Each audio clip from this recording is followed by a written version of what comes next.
On your Tuesday episode of Locked On Raptors, Toronto's first taste of BBQ is very, very bad.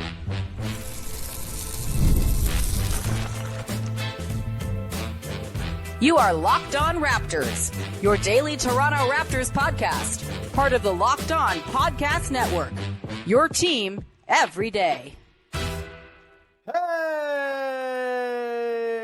what's going on? And welcome to another episode of Locked On Raptors, part of the Locked On Podcast Network, your team every day. It is Tuesday, January the 7th, and I'm your host, Sean Woodley. Been covering the Toronto Raptors now for 11 seasons on various platforms. You can find all my work over on Blue Sky. You can find the show on Instagram. You can also join us in the Locked On Raptors Discord server. Link in the description of the podcast if you want to come hang out and not do work during the day and instead, defy your boss, steal company time, and talk about the very bad Toronto Raptors. Great thing. Come hang out. You can also go and support the daily Locked On Raptors newsletter. You can go to the QR code that's on the screen if you're watching on YouTube, or you can go to the link in the description of the podcast and you can go and subscribe through there. Even with the team losing a bunch, you're getting me 5 days a week. I'm actually going to start draft coverage this week. Yeah, draft coverage, because that's where we are, baby. Thanks in advance for going to support the newsletter. Today's show is brought to you by our friends over at FanDuel. From big upsets to game-winning drives, the NFL playoffs are better with FanDuel. New customers can bet $5 and get $200 in bonus bets guaranteed. Visit FanDuel.com to get started. And we'll get started here on your Tuesday edition of the show, breaking down a 128-104 Raptors stinker of a loss in the first game with the RJ Barrett, Scottie Barnes, Immanuel Quickley trio available since March the 1st. And for like 5 minutes, it looked pretty good. It was pretty fun. And then it all went down the poop chute, and the Raptors lay a big old fat egg. Here to talk about the wretched defense the Raptors played in this game. That feels like it could be a theme. We're going to talk about our takeaways on the BBQ trio, their first look at the light of day since March. The good, the bad, and the here to do it all is our pal, Big V Vivek Jacob from Raptors and 7 from Sportsnet, from Sportscasting. Big V, how the hell are you, pal? I'm good, man. I'm hanging in there. It's all right. It's freezing outside, and seems like the team's freezing a little bit. Been freezing for a little bit, but I'm not going to get too carried away with just, having that first game in the books of the lineup that we've been waiting to see. So, tough one on this game, but I'm excited to see, just an extended run of these guys together. Hold on. You don't think the one game they played against the Milwaukee Bucks is indicative of the entire franchise's failures to build a winning organization? Really? Shocking. We are going to get into the very bad stuff. That probably doesn't mean, the sky is falling in the grand scheme of things in today's show. It was very bad, though. There was not a lot of good stuff from this game. We're going to be stretching quite a bit when we get to the good a little bit later on in the show. But let's start with the BBQ trio. We saw Scottie Barnes, Immanuel Quickley, RJ Barrett together at last. And like I said, off the top, looked pretty good. They got out to a pretty nice start. I think they had a pretty good first 5-6 minutes defensively against the Bucks. Scottie Barnes, I thought, as the primary on Giannis, did a pretty damn good job as the first point of resistance. We'll get into where things fell apart when it came to help defense and getting absolutely murdered from the 3-point line. But I think, there were some little flashes of Barrett, Barnes, and Quickley all looking reasonable at the very least, and in some cases kind of good. Quickley, another rough game for him. He just shoots 3 of 10. He gets 11 points, only 3 assists. It was certainly his worst game since coming back. But there was even, him. I think there were some flashes of, oh, wow, getting deep paint touches on most of his drives and the handle looking sharp. RJ filling in the gaps and doing his thing as the play finisher. He had a really efficient game, doing what he's always done when Scottie and IQ have been available around him when he's on the floor. Scottie even, I thought, had some really nice moments in this one. Maybe not as effectual as you'd like in sort of the grand scheme of things, but I think those three guys, for at least a quarter and a half, it was all right, this is perfect. They're losing, but the most important guys look good. And then from there, it got real janky, real fast. And the second half was not something in which, or not a time in which these guys covered themselves in much glory, Big V. Yeah, I mean, I think the defense obviously is the big thing that, in terms of, you have this excitement to see the starting five together. But in terms of progress, you want to see the defense start to trend in the right direction. Yeah. We talked about, how Darko's, biggest measure of this season is going to be development, and he's aced that. by all accounts so far this season. But Masai even said, that one of the other things is going to be seeing the defense progress and seeing guys start to pick up on the concepts and play better on that end of the floor. And that is something that overall, when you look at it, is a big concern. And, one of the questions that will probably emerge with this starting five, and maybe, you don't read too much into this one game, but the thing that you'll be looking to examine over the course of these games that are coming up is, hey, what can Quickley, Gradey Dick, and RJ Barrett actually be capable of on the defensive end? How much can they hold up? How much can they resist? How much pressure can Quickley apply up top? And then, how consistent can RJ and Gradey be? Because to this point, we just have not seen it. They have not been anywhere near good enough on the defensive end, as much as we may praise what they've done offensively. Yeah, for sure. We'll kind of examine the defense in more detail coming up. But yeah, certainly, like for the starting five in particular, this was the big question coming in. It was, how real was their defensive success in the 10 games they had with the starters last year with Gary Trent Jr. in place of Gradey?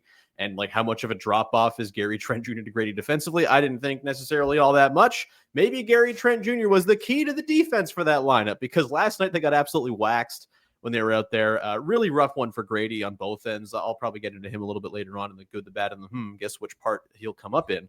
But yeah, like the defensive viability of this five is the big question. The offense looked pretty rough in this game. There's no two ways about it. They also were playing the Milwaukee Bucks, who, as we saw in the game they played against them earlier this year, the Raptors are a team that lives at the rim. Their entire offense is about moving stuff towards the rim. And the Bucks have two absolute trees who make life miserable at the rim for you.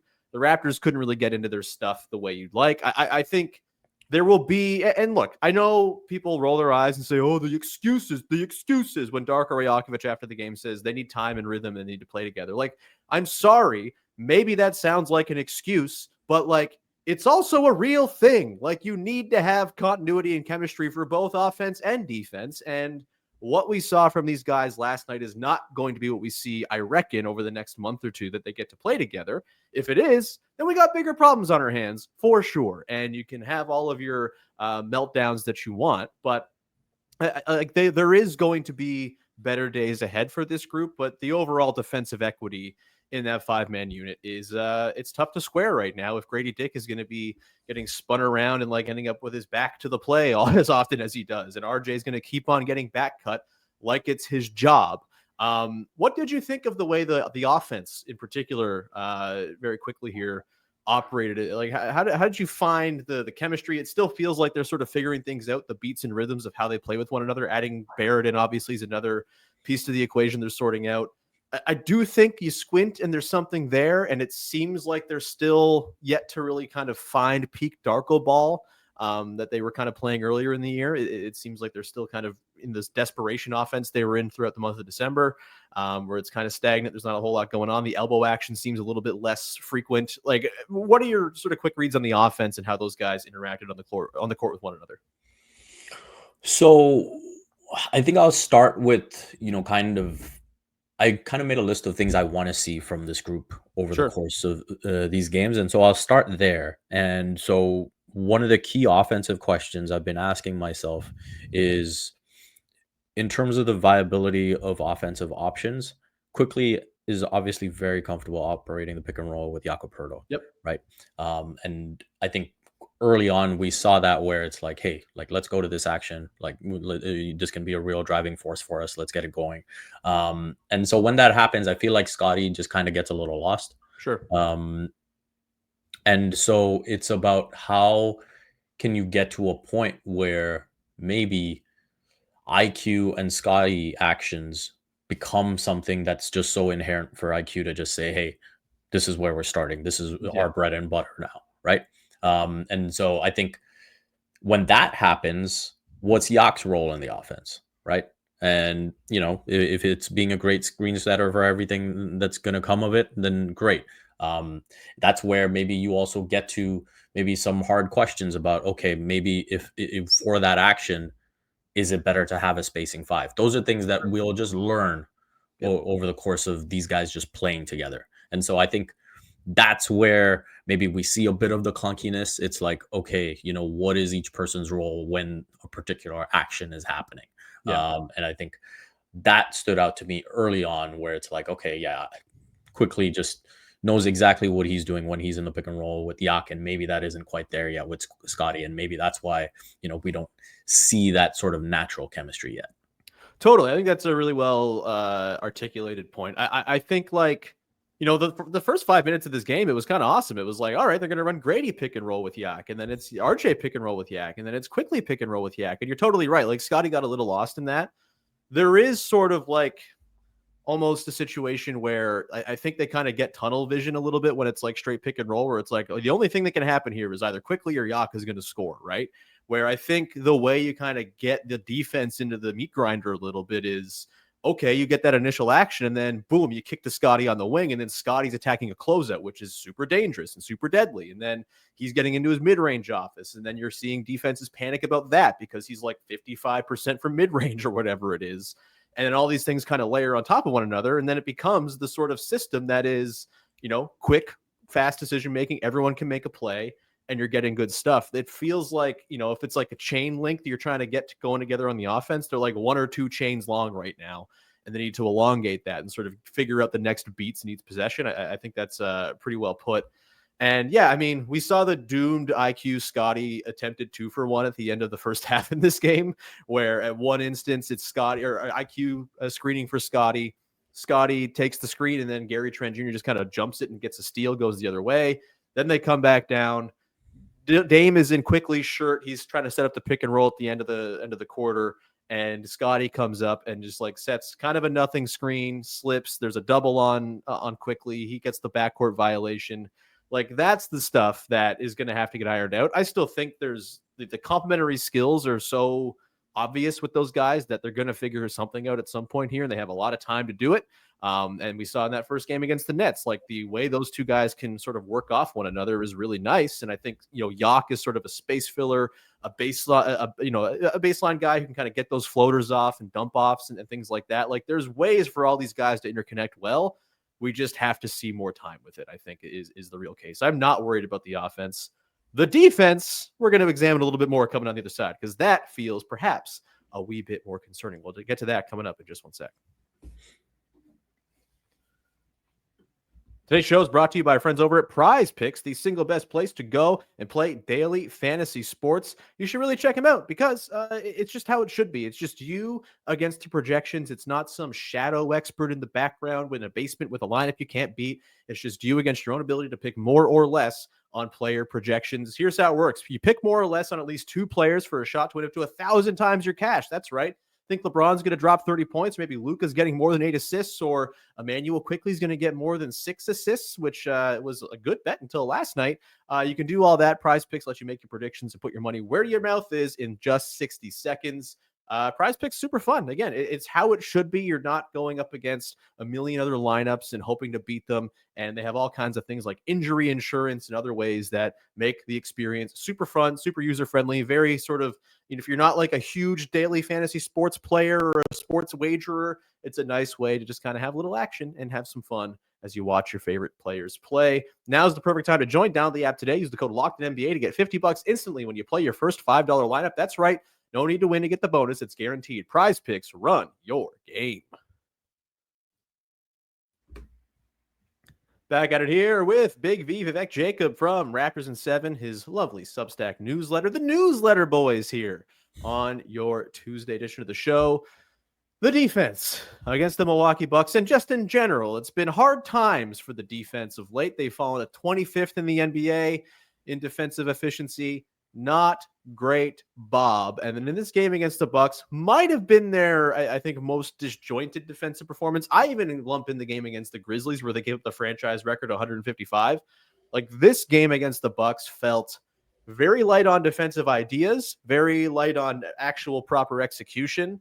And it really stood out to me just how undisciplined and how disconnected their off-ball rotation is. Really rough stuff. Again, I thought Scottie did a good job in this game of being the first guy to kind of give resistance to Giannis. He made a couple of really nice big defensive plays on him. But when they started to bring the help, Giannis carved them up. but they made it really easy for Giannis to carve them up. It's like great Gary Trent Jr. is one pass away from Giannis. Gradey Dick, he just kind of dives in for a sort of doomed dig down, and all of a sudden Gary Trent Jr. wide open three. That felt like it repeated itself over and over in this game. Just really easy looks created by Giannis, just making the very easy rudimentary play. Not a whole lot of creativity in how the Raptors brought their help. And I just think overall the rotations, just like it was like what if everyone was Matt Thomas running around with like without their head on type situation? Like that was the defense they were rolling out there. What were your impressions as the Raptors got absolutely waxed by the Bucks and not even giving up a 30 burger or anything like that to Giannis? It was just a whole bunch of threes. They go 22 of 44 from downtown.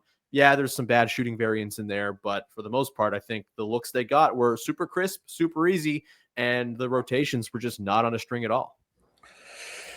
Yeah, I think over the last 2 games, the main issue is just looking at how they're defending the 3-point shot, right? And just the ease with which they're giving up threes. Like you look at the Bucks and the Magic, they're both outside the top 10 in terms of 3-point volume. Yeah.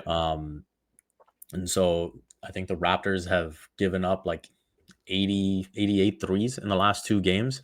And they've shot like 40% on them. And I think that's where the problem starts. It's like, yeah, okay, so the Bucks are, number 2, I think, in 3-point percentage, but it's just how many are you giving up, right? Yeah. And I think that's the biggest concern when you look at it, when you bring up rotations, when you bring up creativity in terms of when to double. I think that's something we probably all got spoiled by watching Nick Nurse, right? Where it was like, okay, this time we're going to double on the catch. This time we're going to double after 2 dribbles. This time we're going to, and it constantly kept you guessing. And this was just so predictable and so easy to pick apart. And that's why you're constantly getting these looks, right? It's like, yeah, man, there's just no real challenging of the minds on the opposition end. And so it's like they know exactly what they're going up against every single time, and it's like, hey, this is just going to work like clockwork. And they're going to just fall for the same mistakes over and over again. That's the part that feels tough. RJ Barrett, after the game, he did talk about how he didn't feel it was so much about chemistry, right? And getting used to playing with each other. He just felt they didn't play hard enough. And so I do think, there is something to like just getting back in the flow of the rotations and like what a healthy rotation looks like and when you're coming into the game and when you're out. But at the same time, they did not play hard enough. And I think that's something that whether it's, hey, you look at the standings and you see you have nothing to play for, whether it's, not believing in the defensive principles, all of that, you need to figure it out. Especially in this period where, as we said, this is the time to really evaluate what this team can do. And so they should take pride in that. And it's like, hey, forget what the record is like. Let's figure out what we are actually capable of.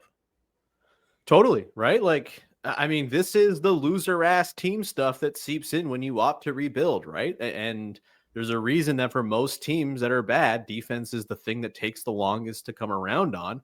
It requires you to be locked in. Like NBA defense is hard. The league is tilted towards offense. You have to be really sharp, really on point, really disciplined, and thinking at all times. And there's just way too much not thinking with the Raptors defense. And just like, I mean, their transition defense is like so sloppy and haphazard and just like, oh, there's a guy there. Well, someone will get him. Nope. Okay. 3 on our head, whatever. Like this is the stuff you got to find a way to turn around. And you hope that just having the dudes back and kind of having some earnest run here to play together will instill some sort of connectivity and sort of drive to play for one another. Like it all sounds corny and whatnot, but like, yeah, defense is like 50% effort. And then there's scheme and there's talent and all of that.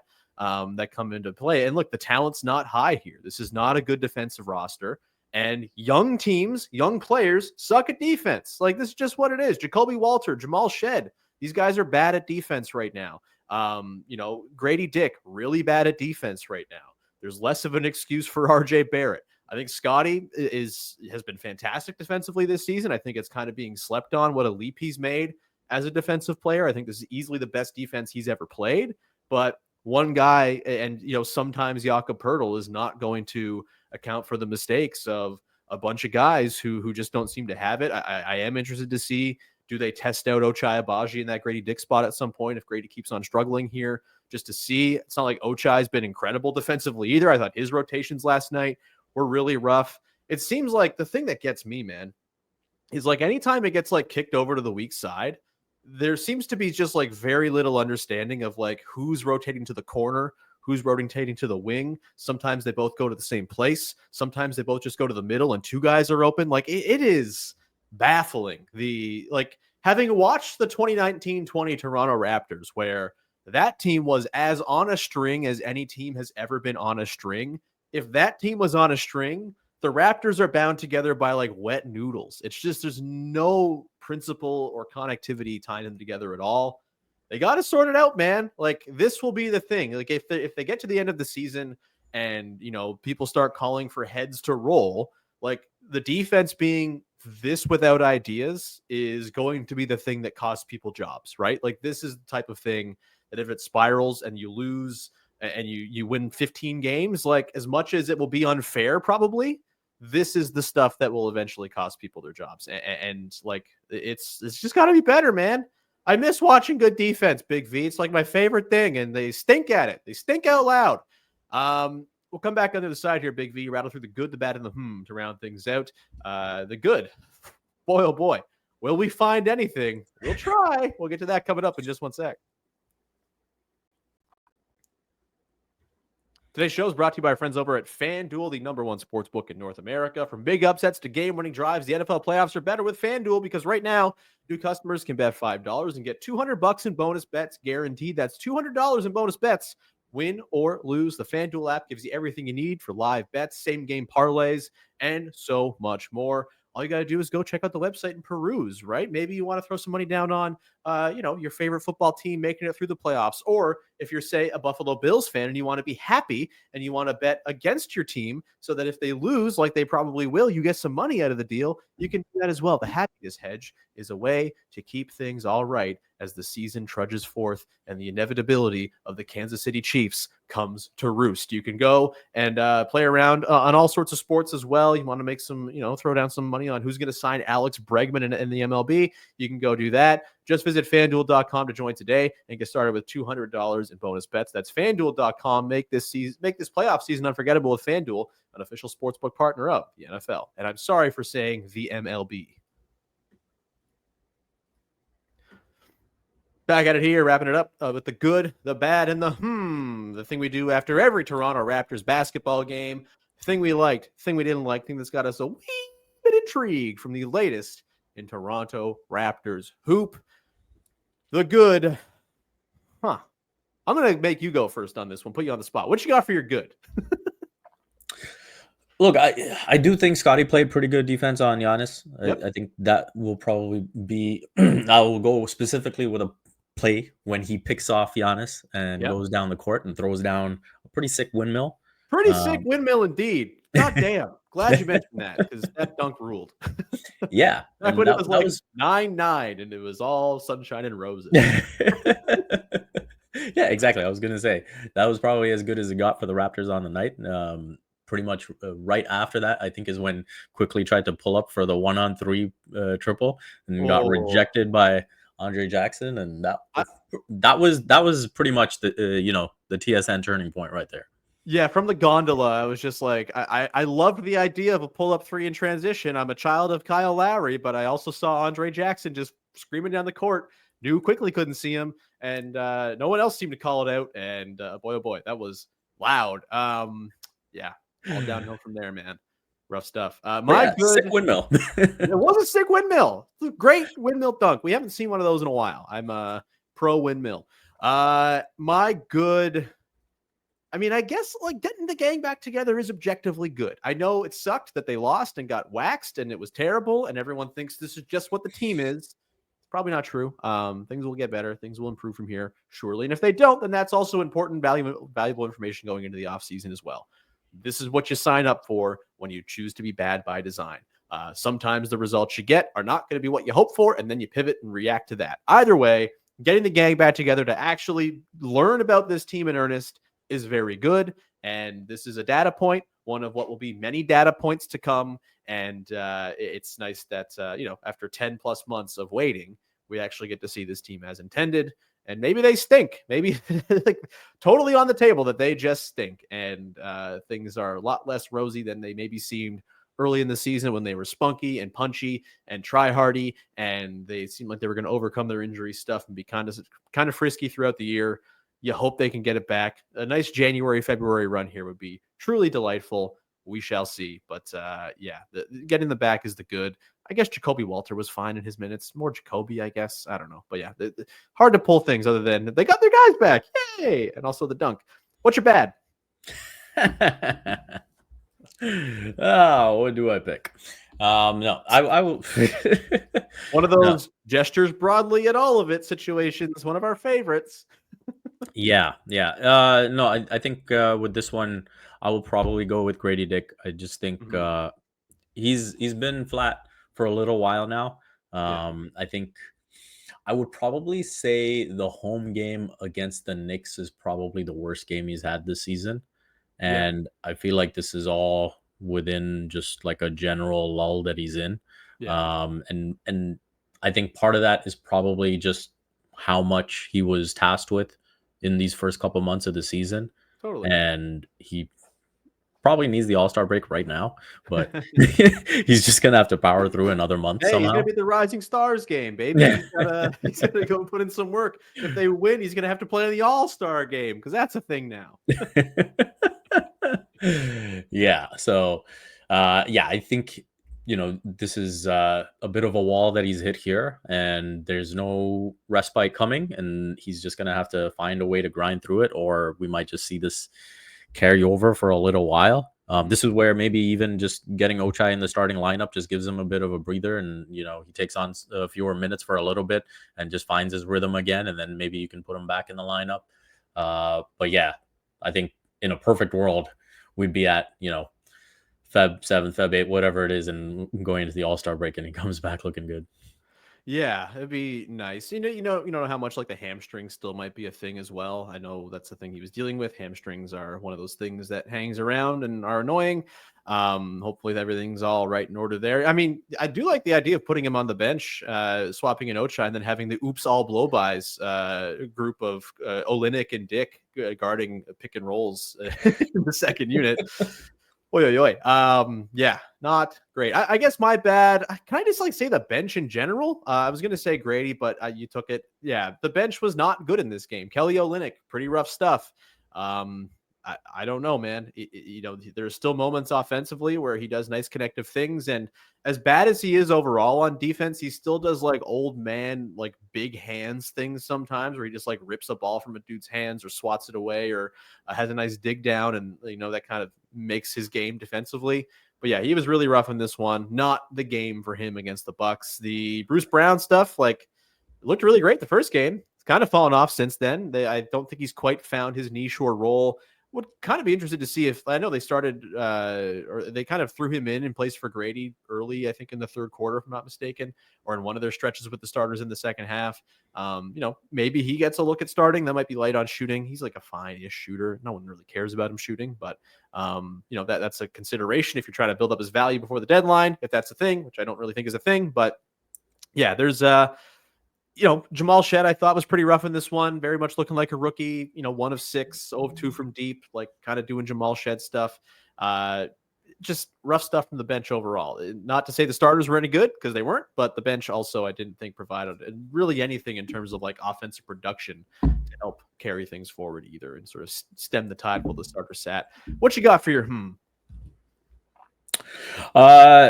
Honestly, I kind of teased it before, but I think with the it is just, hey, what is the ceiling of, Immanuel Quickley and Scottie Barnes' actions? I think that needs to come to the forefront during this stretch. It needs to be a priority.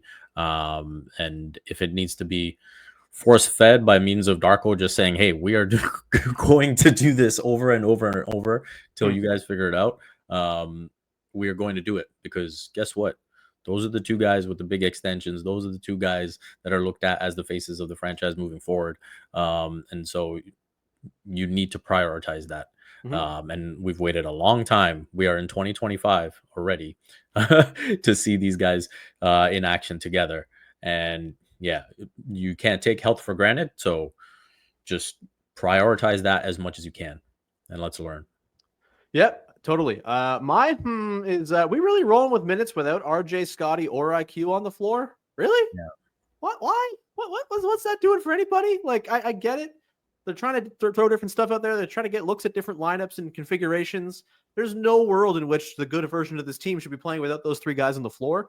And I think, there's actual value in seeing, hey, can Quickley run a bench unit? Can Scottie run a bench unit? Can RJ run a bench unit? And then to just be like, what if Yak plus 4 bench guys? Not quite the rotation, buttons I'd be pressing if I were running the show.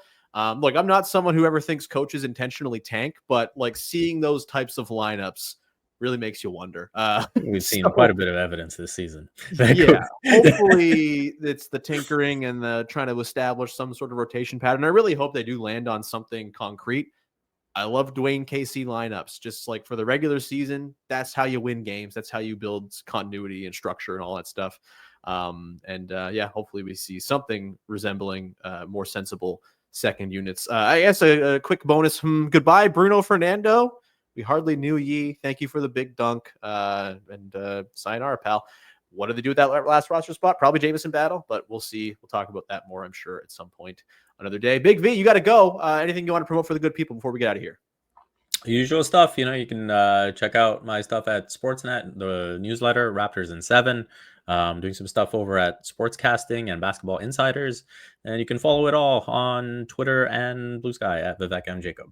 Hell yeah. You can find me at woodleyshawn.bsky.social. The Discord link is in the description of the podcast. You want to come hang out, and I can yell at you for being a doomer. You can also go to the QR code on the screen or the link in the description of the podcast if you're not watching on YouTube, and go to subscribe to the newsletter, which is very good. I think it's great. And I'm also trying to catch up to the handful of shows in front of me in the charts of the Locked In NBA newsletter family. Coming for you, David Locke. And so, yeah, please go support. It's much appreciated. We're over 1,000 subs right now. It's a beautiful thing. We appreciate very much. We'll be back again on Wednesday. I was going to be chatting with our pal Gavin Shaw from Locked On Knicks about the IQ OG RJ trade a year later, a year and a week later, and just kind of get the read on how things are going with our pal OG, get some sort of past intel from Gavin on IQ and RJ, all that good stuff. We'll have that for you on Wednesday. Thanks so much for hanging. Talk to you soon. Bye-bye. I think that we have to go to the caucus on that one. No.